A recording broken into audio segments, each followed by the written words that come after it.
Jill Biden, the wife of President-elect Joe Biden, has spent a large portion of her life as a politician's wife, but that doesn't mean her life has always been this way. Here are some things you may not know about the next First Lady.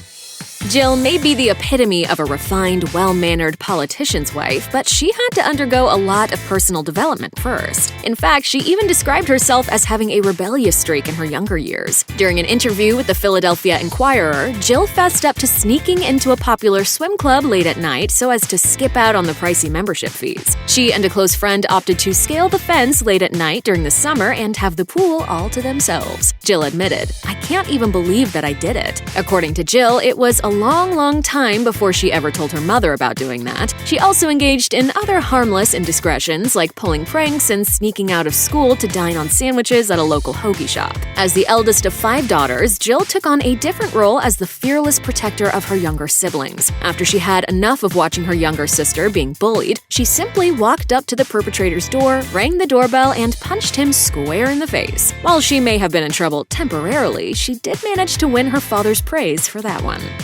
Though Jill may be best known for her respected and long-standing career as an educator, make no mistake, she's well-versed in other industries as well. From a very young age, Jill had a strong work ethic and worked various jobs in order to make her own money. According to the New York Times, she landed her first job ever at the ripe age of 15 years old. She admitted, "I wanted my own money, my own identity, my own career." During an interview with New Jersey Monthly, Jill explained that one of her first jobs involved serving at a seafood restaurant in Ocean City, New Jersey, a job she claims she loved. But that's not all. Jill also dabbled in modeling. She told Vogue in 2008 that in an effort to earn extra money, she took on small modeling gigs for a local agency in Wilmington, Delaware. Jill was quick to explain that while she did a few jobs here and there, she certainly didn't consider herself a model. She added, "I might have done 5 jobs where you get paid like $20, but I wasn't a model."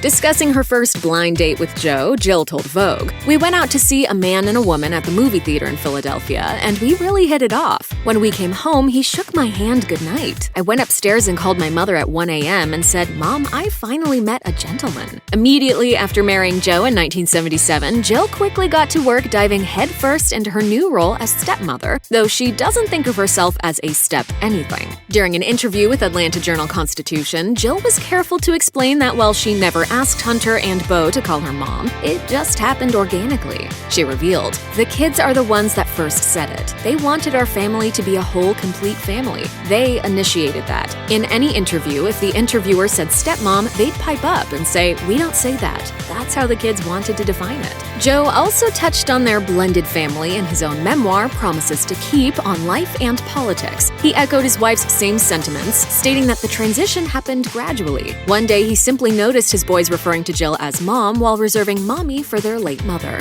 Beau and Hunt said, "No, we have a mom and a mommy. Our mommy died.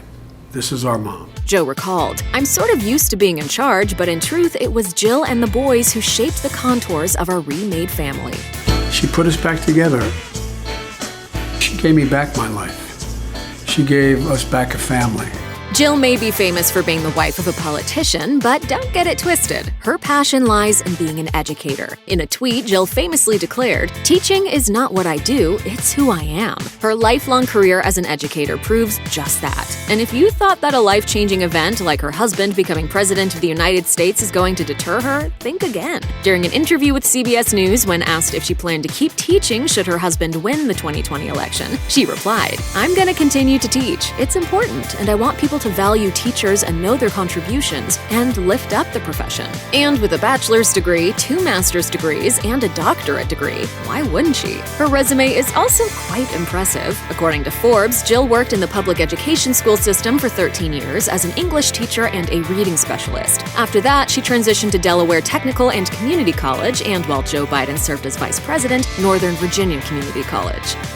In addition to being an accomplished educator, Jill also tacked accomplished author to her resume, having written several children's books and her memoir, Where the Light Enters, Building a Family, Discovering Myself. During an interview with People, Jill described her memoir as the story of how they built and rebuilt our family, which also touched on how she and Joe dealt with the tragic loss of their son, Beau. She wrote candidly, "Sometimes I feel like I've forgotten how to be the mom after the death of my son. I worry about my children worrying about me, feeling like they need to be the strong ones. It's not the right order of things. How can I be there for my children when I feel so lost? When describing her grief in the book, she also wrote, I feel like a piece of china that's been glued back together again. The cracks may be imperceptible, but they're there. Like seemingly everything else in her life, Dr. Jill Biden has handled grief with grace.